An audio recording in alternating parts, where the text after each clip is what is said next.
Million solvation podcast के 5वें episode में आपका स्वागत है।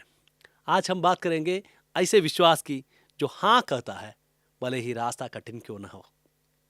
जब ईश्वर ने मानव जाति को फिर से उस मूल भोजन की मेज पर बुलाने का निश्चय किया, वही मेज जो आतन की वाटिका में थी, जहां हम रोज ईश्वर के साथ संगति में रहने के लिए बनाए गए थे, तब उन्होंने किसी एक व्यक्ति को खोजा जो पूरे दिल से उत्तर दे सके।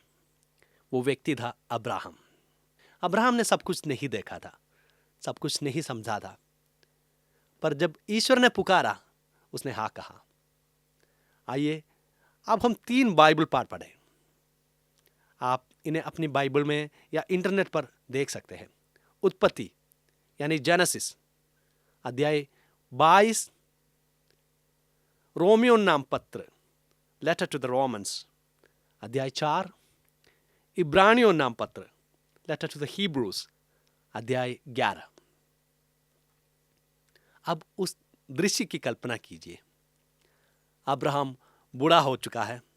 जिस पुत्र की उसने सालों साल प्रतीक्षा की थी, वही इसहाक, उसका हंसी खुशी का कारण, ईश्वर का वादा पूरा हुआ।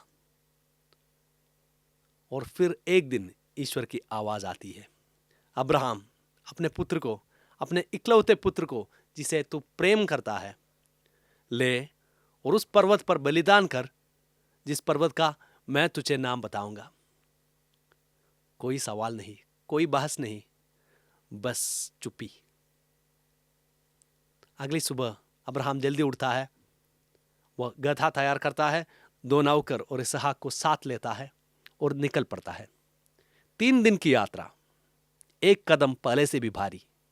सोचिए, इसहाक की पीठ पर लकड़ियों की आवाज और पिता के दिल की धड़कन जो प्रेम और आज्ञाकारिता के बीच फंसी है।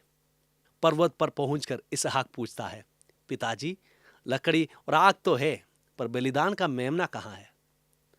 अब्राहम कहता है, बेटा, ईश्वर स्वयं मेमना प्रदान करेगा। वे वेदी बनाते हैं। अब्राहम अपने बेटे को बांधता है और उस लकड़ी पर रख देता है। जैसे ही वह हाथ उठाता है, स्वर्ग से आवाज आती है, अब्राहम, लड़के पर हाथ मत उठा।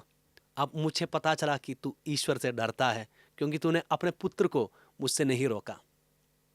अब्राहम ऊपर देखता है, झाड़ियों में एक मेढ़ा फंसा है और उसी को बलिदान चढ़ाता है। यह केवल परीक्षा की कहानी नहीं है, यह ईश्वर की दिल की कहानी है। सदियों बाद उसी पर्वत पर एक और पिता अपना इकलौते पुत्र देगा, और इस बार कोई मेमना नहीं होगा, क्योंकि यीशु स्वयं मेमना बन गए।